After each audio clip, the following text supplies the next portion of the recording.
उसने कहा अपने आप से बात करनी भजन संहिता में से।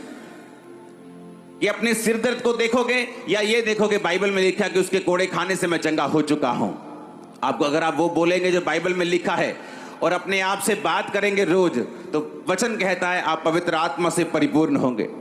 याद रखो, हर एक लाइफ में एक ब्रेक थ्रू, एक मोड़ आता है। वो मोड़ है एक दाऊद का गोलियत को मारना। सबसे इंपॉर्टेंट टाइम अगर आप दाऊद की जिंदगी में देखेंगे तो वो गोलियत को मारना था। जैसे ही दाऊद ने गोलियत को मारा, वचन ये कहता है कि परमेश्वर ने उसे पूरे इज़राइल में मशहूर कर दिया और धीरे धीरे राजा होने के लिए उसका अभिषेक किया, उसको आगे किया, अपनी योजना को उसकी जिंदगी में पूरा किया। बाकी लोग गोलियत को क्यों नहीं मार सके? बाइबल कहती है कि सारे लोग जो इज़राइल की सेना में थे, शाऊल राजा समेत, जब गोलियत आके ललकारता था उनको, तो बाइबल कहती सब उससे डरते थे। कोई उसके सामने नहीं आ रहा था, लेकिन एक ही जन उसके सामने आया और कहा कि मैं इस खतना रहित पलिश्ती को मार सकता हूं।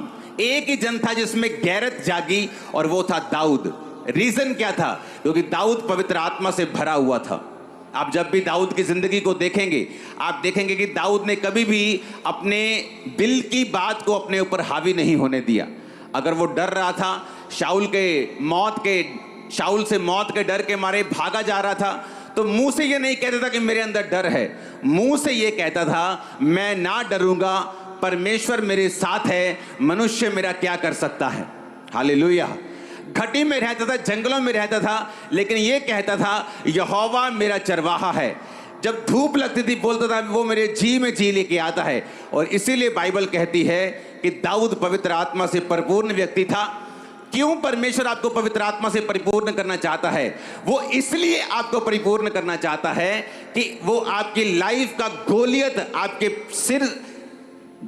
सिर से ऊपर, आपके कद से ऊपर, आपके जीवन से बहुत एक बड़ा है और वो आपको चैलेंज कर रहा है।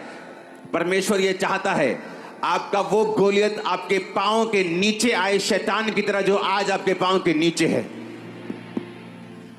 लेकिन कैसे होगा? बाइबल कहती है जो पवित्र आत्मा से परिपूर्ण हैं वही शैतान को हरा पाएंगे।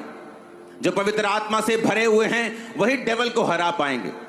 इसीलिए दाऊद गोलियत को मार पाया क्योंकि वो सब भाइयों से अलग था, पवित्र आत्मा से परिपूर्ण था। वो बातें नहीं कहता था जो उसके दिल में आती थी।